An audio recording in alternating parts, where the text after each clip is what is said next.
Photosynthesis की बात करेंगे। फोटोसिंथेसिस क्यों इसेंशियल है? Because what ever food you get on earth, on this planet, वो पूरा फोटोसिंथेसिस से आता है। नॉट ओनली फूड, ऑक्सीजन जो हम इनहेल करते हैं वो भी फोटोसिंथेसिस से ही आता है। So it the most essential process on the earth. Okay, photosynthesis के लिए रॉ मटेरियल्स क्या है देखेंगे। सो रॉ मटेरियल्स में आपको क्या क्या चाहिए फोटोसिंथेसिस के लिए? Chlorophyll, light, carbon dioxide and water. Then बहुत मैम लोगों ने, हाँ बोलिए। मैम स्लाइड चेंज नहीं। स्लाइड ही शेयर नहीं हो रही, अभी हो रही है? Yes ma'am. ओके। अब बहुत सारे लोगों ने बहुत सारे एक्सपेरिमेंट किए ये जानने के लिए कि फोटोसिंथेसिस में केमिकल रिएक्शन कौन सा होता है, प्रोसेसेस कौन से होते हैं। तो आप उनके कॉन्ट्रीब्यूशंस याद रखेंगे। अब उसमें कॉन्ट्रीब्यूशन में देखो, एक है John priestly. So what did John priestly do? उसने ये बताया कि ग्रीन प्लांट्स जो फोटोसिंथेसिस करते हैं तो उसमें ऑक्सीजन रिलीज होता है। So he said that the essential role of air in the growth of green plants. So what he was trying to say, he was trying to से कि air में ऐसा कुछ है जो फोटोसिंथेसिस के प्रोसेस को हेल्प करता है। आप बताइए क्या है एयर में जिसके बिना फोटोसिंथेसिस नहीं होगा? जल्दी। Carbon dioxide. एयर में कार्बन डाइऑक्साइड है जिसकी वजह से फोटोसिंथेसिस होता है। Plus he also discovered that there is a gas which is oxygen. Okay, उसने एक एक्सपेरिमेंट किया। क्या किया उसने? एक बेल जार लिया, ठीक है। बेल जार के अंदर एक कैंडल को जला के रखा। उसने देखा थोड़ी देर बाद कैंडल बुझ जाता है। फिर उसने ऐसा हाइपोथेसाइज किया कि वो कैंडल क्यों बुझ जाता है, why does the candle extinguish? क्योंकि एयर में कुछ इंपॉर्टेंट चीज है जो कैंडल ने कंज्यूम कर ली है। फिर उसने दूसरा एक्सपेरिमेंट किया, अगर यहाँ पे वो एक्सपेरिमेंट दिखा रहे हैं, हाँ। फिर उसने दूसरा एक्सपेरिमेंट किया जिसमें उसने बोला कि अगर हम एक प्लांट रखें, so basically what I am trying to tell you is कि पहले उसने सिर्फ एक बेल जार रखा, उसमें एक कैंडल रखा, कैंडल एक्सटिंग्विश हो गया। अब उसने क्या किया? कैंडल रखा और साथ में एक प्लांट भी रखा। उसने देखा कि कैंडल एक्सटिंग्विश नहीं हुआ।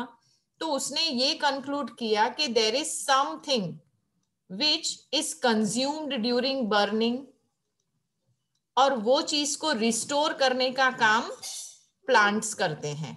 समझ में आया आपको? कौन सी चीज थी जो कंबशन से कंज्यूम हो गई थी और प्लांट ने उसको रिस्टोर कर दिया? Carbon dioxide.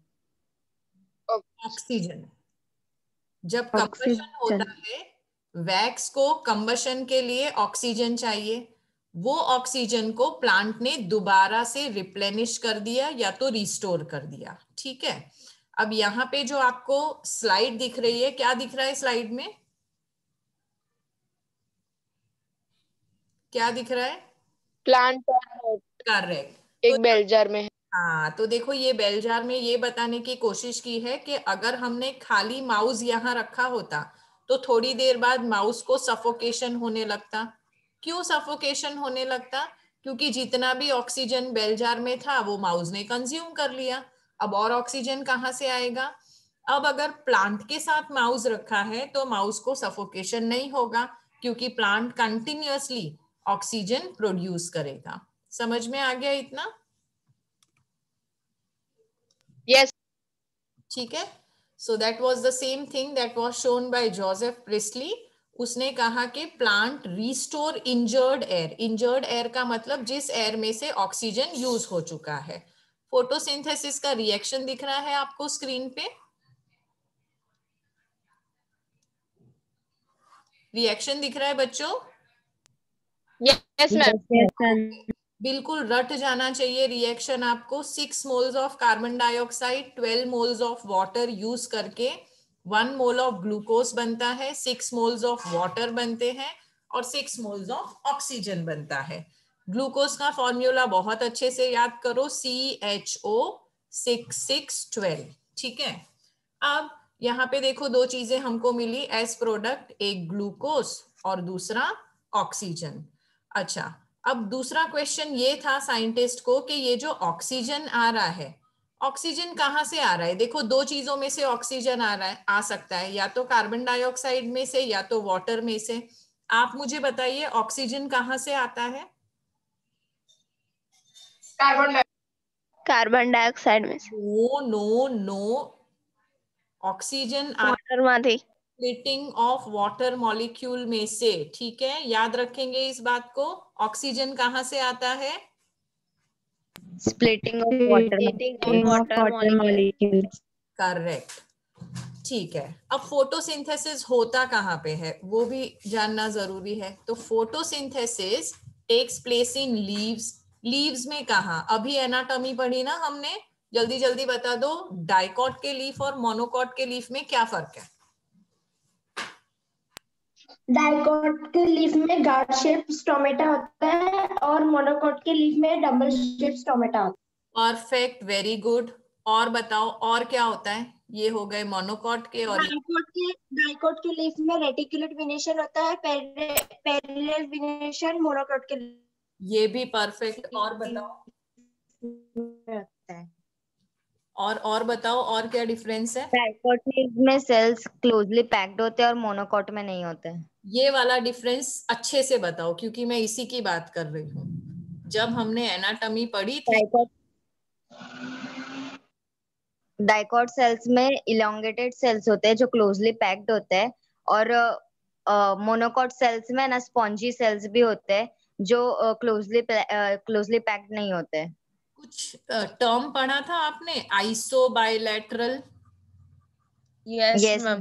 वैसे डॉर्सी वेंट्रल और isobilateral. Correct. What do you mean by this?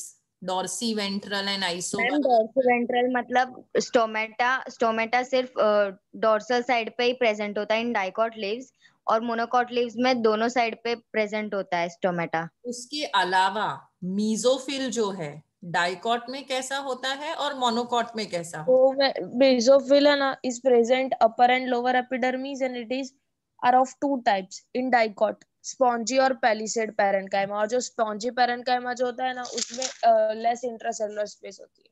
Correct. यहाँ पे mesophyll is differentiated into spongy and palisade.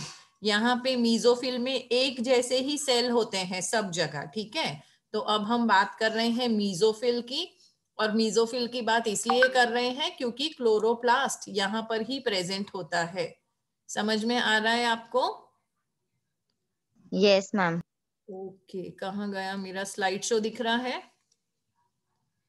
चलो, तो क्लोरोप्लास्ट क्लोरोप्लास्ट कहाँ पे प्रेजेंट है? मीजोफिल में। हाँ बोलिए। ये जो आपने चैप्टर वो एनाटॉमी वाला समझा है ना, वो मुझे समझ नहीं आया। हाँ ठीक है बेटा, करते हैं उसका वापस से रिवीजन।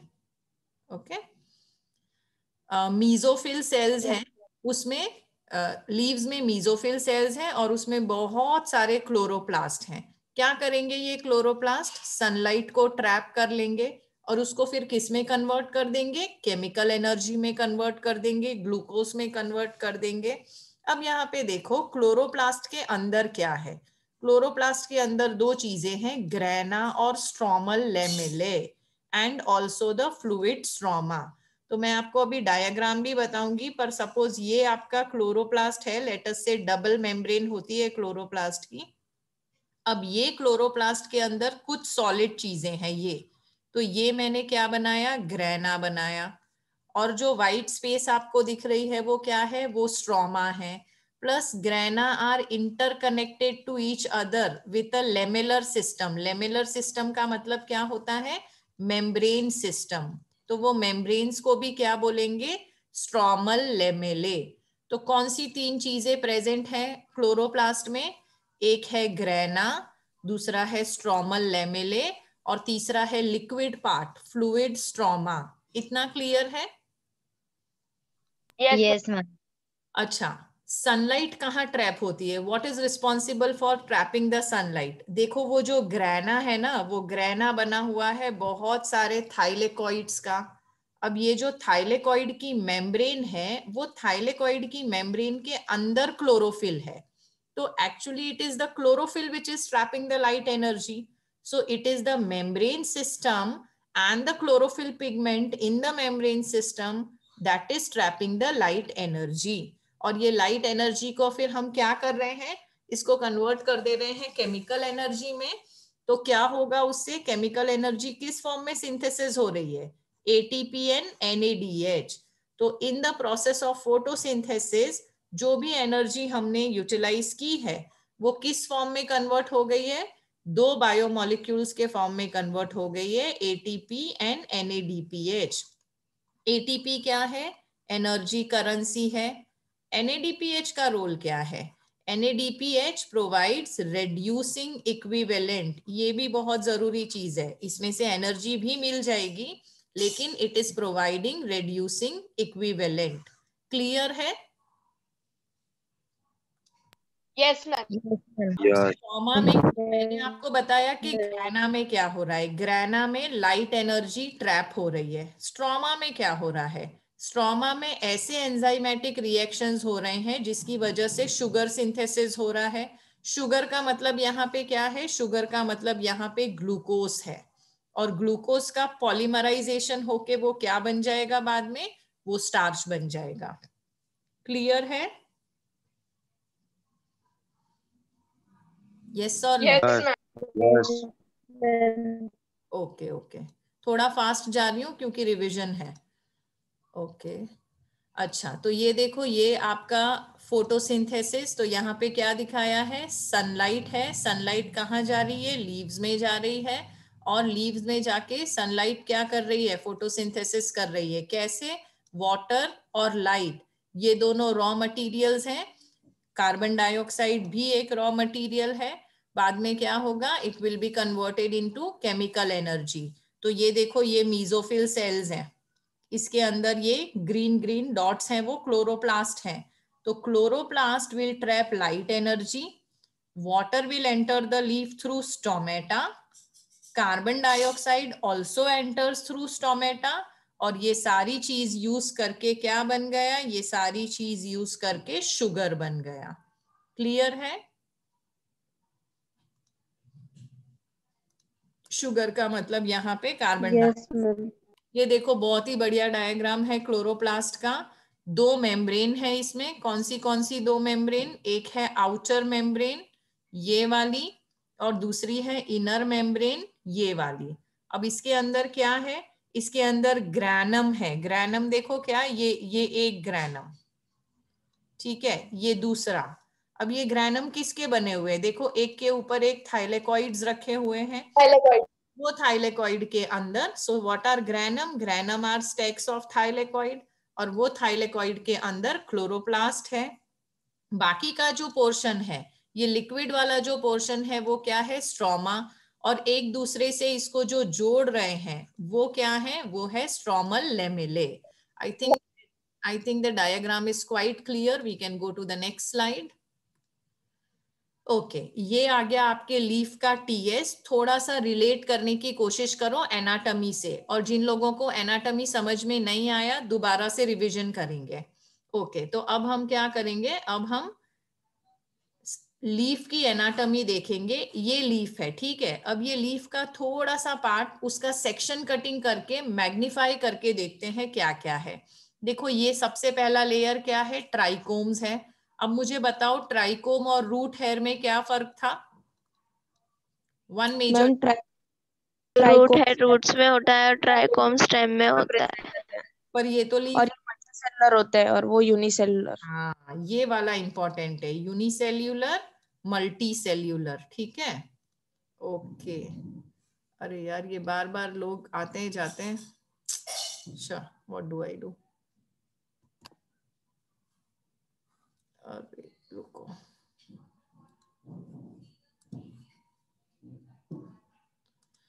बार बार मीटिंग लीव मत करो। ओके तो ये हो गए आपके ट्राइकोम, मल्टी सेल्यूलर है। उसके बाद आएगा क्यूटिकल, उसके बाद आएगा आपका अपर एपिडर्मिस, देखो टाइटली पैक्ड सेल।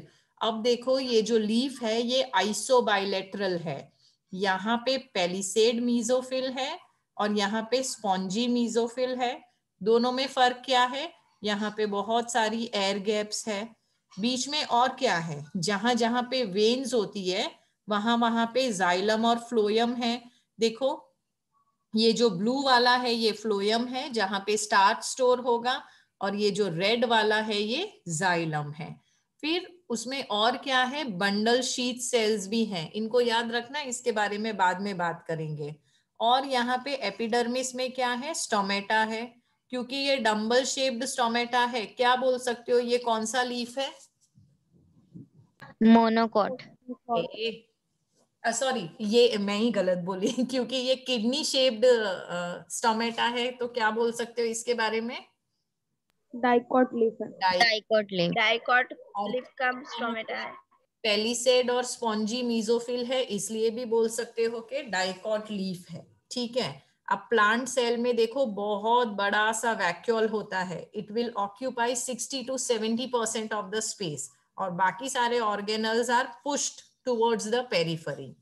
अच्छा, स्टोमेटल अपर्चर में क्या है, स्टोमेटल अपैरेटस में क्या है वो भी देख लेते हैं।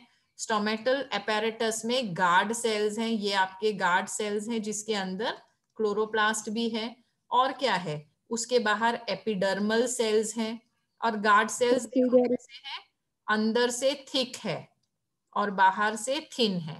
तो जब वो पानी से भर जाते हैं, टर्जिड हो जाते हैं, तो उसकी वॉल स्ट्रेच हो जाएगी और ये जो स्टोमेटल अपर्चर है वो खुल जाएगा, और इसके अंदर क्या जा सकता है, कार्बन डाइऑक्साइड कैन एंटर, और बाहर क्या जाएगा, oxygen and water will go out. अच्छा, वाटर अंदर कैसे जाएगा, वाटर अंदर जाएगा जाइलम से। ठीक है। How does water enter into the cell? By xylem. How does water go out of the cell? By stomata. Clear है? यस। अब यहाँ पे देख लो, ये SEM सेक्शन, SEM सेक्शन मतलब इलेक्ट्रॉन माइक्रोस्कोप से लिया हुआ सेक्शन है। बिल्कुल इस तरह के सेल्स दिखते हैं अगर आपका बहुत अच्छा वाला माइक्रोस्कोप है। कंपाउंड माइक्रोस्कोप में ऐसा नहीं दिखेगा।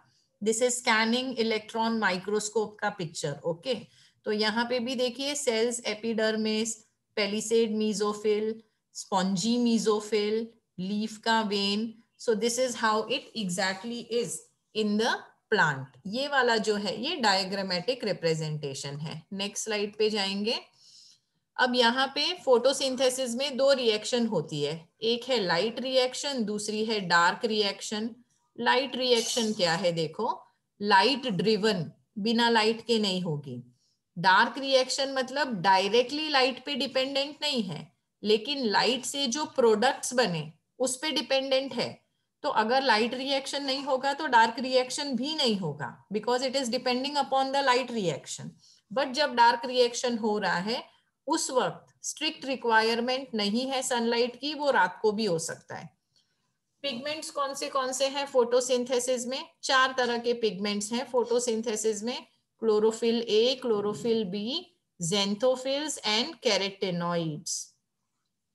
I want to take this up. Okay, so you have xanthophyll and carotenoids.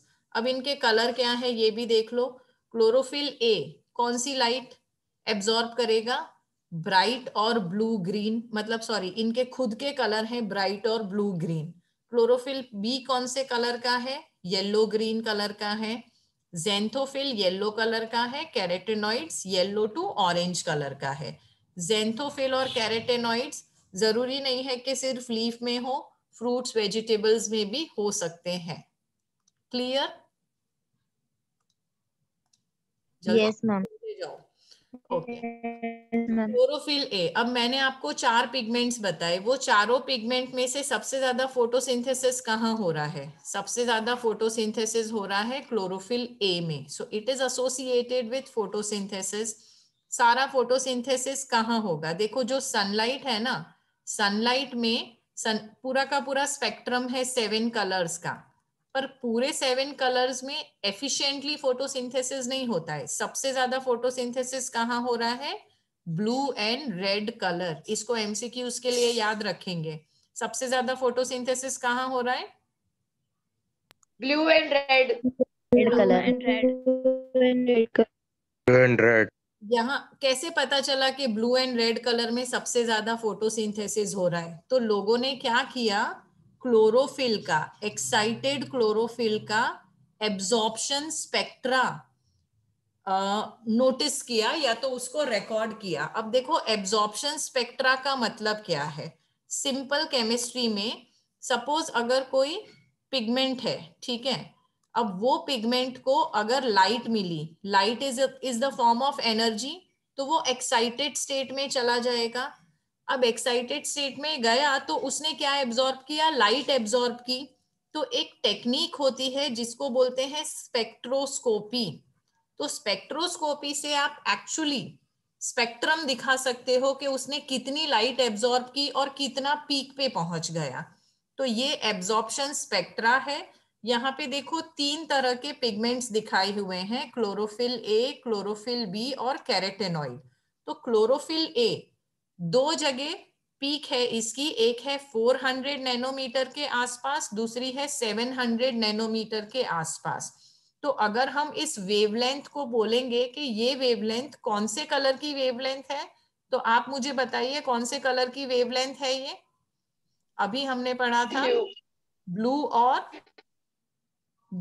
Red. तो ये ब्लू है और ये रेड है। बाकी सारे जो पिगमेंट्स हैं वो अलग अलग वेवलेंथ पे हाईएस्ट एनर्जी एब्जॉर्ब करते हैं। जैसे क्लोरोफिल का पीक कहाँ है, देखो 500 के आसपास है। कैरोटेनॉइड्स के 2 पीक हैं, 400 और 500 के बीच में। तो ज्यादा से ज्यादा फोटोसिंथेसिस कहाँ हो रहा है, या तो 400 500 यानी येलो ऑरेंज के पास, येलो रेड के पास हो रहा है, या तो ब्लू के पास हो रहा है। एब्जॉर्प्शन स्पेक्ट्रा का मतलब समझ में आया? इससे रिलेटेड में करेंगे हम लोग। ओके, अब यहाँ पे देखो अगर मुझे ये पता करना है कि फोटोसिंथेसिस तो हो रहा है, पर कैसा हो रहा है, ज्यादा हो रहा है या कम हो रहा है, तो उसके लिए I can see action spectrum. Action spectrum मतलब क्या, मुझे पता चलेगा कि what is the rate of photosynthesis. कैसे पता चलेगा what is the rate of photosynthesis, उसके प्रोडक्ट्स देखेंगे। फोटोसिंथेसिस के प्रोडक्ट्स क्या क्या है बताइए मुझे, क्या मिलता है फोटोसिंथेसिस से? ऑक्सीजन, ग्लूकोज, ग्लूकोज और दूसरा मिलता है ऑक्सीजन। तो हम क्या करेंगे, एक्शन स्पेक्ट्रम देखेंगे और देखेंगे कि ऑक्सीजन कितना रिलीज हुआ है। तो देखो सबसे ज्यादा ऑक्सीजन कहाँ रिलीज हो रहा है, यहाँ पे रिलीज हो रहा है और यहाँ पे रिलीज हो रहा है। अब ये जो एक्शन स्पेक्ट्रम है ये एब्जॉर्प्शन स्पेक्ट्रम को ओवरलैप कर रहा है। ओवरलैप कर रहा है मतलब ये कंफर्म कर रहा है कि सबसे ज्यादा फोटोसिंथेसिस या तो यहाँ पे हो रहा है या तो यहाँ पे हो रहा है। तो एक बार और कंफर्म हो गया कि सनलाइट पूरी की पूरी काम की नहीं है। सनलाइट का कौन सा वेवलेंथ है जिसमें फोटोसिंथेसिस बहुत ज्यादा है, it is somewhere near 400 and somewhere near 700। तो एक्शन स्पेक्ट्रम ने इस बात को कंफर्म कर दिया। समझ में आ गया? Yes ma'am. ओके, अब हम बात करेंगे लाइट रिएक्शन और डार्क रिएक्शन की। तो लाइट रिएक्शन को आप फोटोकेमिकल स्टेज भी बोल सकते हैं। फोटो इसलिए क्योंकि लाइट रिक्वायर्ड है। तो यहाँ पे कितने इवेंट्स हो रहे हैं देखो, number 1 light absorption, number 2 splitting of water क्योंकि जो ऑक्सीजन आएगा वो यहीं से आएगा, number 3 release of oxygen, number 4 formation of ATP and NADPH. यही 2 चीजें हैं जो डार्क रिएक्शन में काम आने वाली हैं। चलो फटाफट बता जाओ कौन से 4 इवेंट्स हैं जो लाइट रिएक्शन में हो रहे हैं। Light absorption, water splitting release of of water oxygen, molecule, release of oxygen and formation of energy molecules ADP and NADPH. Okay, याद रखेंगे इसको। अब बहुत सारे कॉम्प्लेक्स प्रोसेसेस इसमें इन्वॉल्व हैं। ये तो हमने सिंपल लैंग्वेज में बोल दिया, पर लाइट एब्जॉर्प्शन में क्या हो रहा है, स्प्लिटिंग ऑफ वाटर में क्या हो रहा है, एटीपी कैसे फॉर्म हो रहा है, ये सब भी पढ़ेंगे। तो यहाँ पे मैंने आपको बताया था पिगमेंट्स हैं जो लाइट एब्जॉर्प्शन करते हैं। अब ये पिगमेंट एक ही जगह ऑर्गेनाइज्ड है। कहाँ पे ऑर्गेनाइज्ड है ये, LHC light light harvesting complex. ठीक है। अब ये LHC कहाँ पे प्रेजेंट है? LHC प्रेजेंट है इन फोटो सिस्टम। दो तरह के फोटो सिस्टम है, कौन से? फोटो सिस्टम 1 और फोटो सिस्टम 2। दोनों में क्या फर्क है? फोटो सिस्टम 1 का एब्जॉर्प्शन पीक, एब्जॉर्प्शन मैक्सिमा कहाँ पे है? 700 नैनोमीटर में। और PS2 उसका एब्जॉर्प्शन पीक कहाँ पे है? 680 नैनोमीटर में। तो आप PS1 को P700 भी बोल सकते हो और PS2 को P680 भी बोल सकते हो। क्लियर है? Light harvesting complex PS1 PS2। Yes ma'am. Okay, lecture के यस मैम। तो बैठ के पढ़ना तो एकदम क्लियर हो जाएगा। ओके, अब देखो ये आ गया आपका लाइट हार्वेस्टिंग कॉम्प्लेक्स। तो लाइट हार्वेस्टिंग कॉम्प्लेक्स कहाँ पे है? यहाँ पे है। ये रहा आपका लाइट हार्वेस्टिंग कॉम्प्लेक्स जहां पे बहुत सारे पिगमेंट मॉलिक्यूल्स प्रेजेंट हैं। ये है आपका प्राइमरी एक्सेप्टर क्लोरोफिल ए। जो light that is incident on the pigment, वो लाइट को कैसे मेजर करोगे? उसका भी तो कुछ यूनिट होना चाहिए। तो हम लाइट को बोलेंगे कि light is available in the photons. Photons मतलब बहुत ही लेमन लैंग्वेज में समझ लो, बहुत छोटे छोटे एनर्जी के packets. Okay, so when the photons of light are incident on the pigment molecules get excited. Why do they get excited? Because energy is available. Now they will go to higher energy state by picking up electron. क्या हुआ? excite होने के बाद higher energy state में चले गए and they have picked up electron. अब ये इलेक्ट्रॉन एक एक्सेप्टर से दूसरा एक्सेप्टर, दूसरे एक्सेप्टर से तीसरे एक्सेप्टर, ऐसे दे के ये वापस आ जाएगा अपने ग्राउंड स्टेट में। बेसिक प्रोसेस क्लियर है? बेसिक प्रोसेस क्लियर है चिल्ड्रन? पिगमेंट मॉलिक्यूल्स क्या कर रहे हैं? पिगमेंट मॉलिक्यूल एक्साइट हो रहे हैं। क्यों एक्साइट हो रहे हैं? फोटोन की वजह से। कहाँ पे हो रहा है ये सब कुछ? लाइट हार्वेस्टिंग कॉम्प्लेक्सेस में हो रहा है, जिसका रिएक्शन सेंटर है। ये सारे एसेसरी पिगमेंट हैं और ये मेन पिगमेंट है जो है chlorophyll a. Okay, next slide.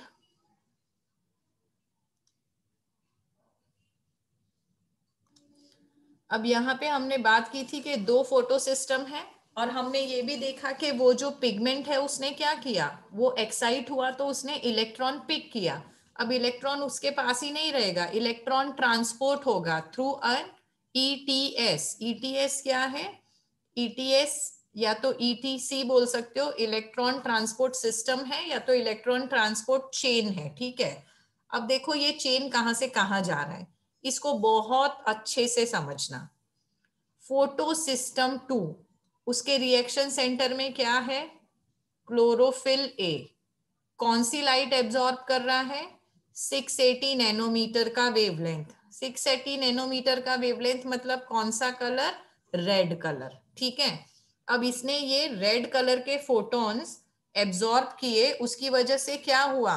जो इलेक्ट्रॉन्स थे वो एक्साइट हो गए और न्यूक्लियस के दूर वाले ऑर्बिट में चले गए। देखो ये आपका एटम था, ठीक है, सबसे अंदर मैंने न्यूक्लियस बनाया और ये मैंने ऑर्बिट्स बनाए, first orbit, second orbit, third orbit.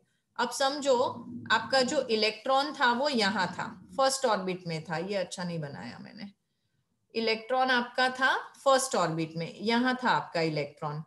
अब जैसे ही उसको फोटॉन्स मिले वो एक्साइट होके चला गया, यहाँ ऊपर चला गया वो, ठीक है, to the orbit that is farther from the nucleus. अब ये जो इलेक्ट्रॉन है ये कहाँ जाएगा? ये वेरियस इलेक्ट्रॉन एक्सेप्टर्स में जाएगा। तो एक इलेक्ट्रॉन एक्सेप्टर से दूसरा, दूसरे से तीसरा, तीसरे से चौथा, ऐसे करके ये इलेक्ट्रॉन ट्रांसपोर्ट सिस्टम में ट्रैवल करता रहेगा। अब ये जो इलेक्ट्रॉन एक्सेप्टर्स हैं ये बेसिकली क्या है? इनका कुछ नाम तो होगा। तो बेसिकली दे आर साइटोक्रोम्स। क्या है ये? साइटोक्रोम है। तो cytochromes are functioning as electron acceptor. अब ये जो इलेक्ट्रॉन था जो ऊपर गया था, अब ये कैसा ट्रैवल करेगा? ये डाउनहिल ट्रैवल करेगा। जैसे फॉर एग्जांपल पानी है, ठीक है, आपने पानी पंप से लिफ्ट करके एक ओवरहेड टैंक में भर दिया, अब तो वो अपने आप आ जाएगा ना नीचे नल में, बाथरूम में आएगा, किचन में आएगा, गार्डन में आएगा, जहां जहां आपको चाहिए वहां वहां आएगा। तो जब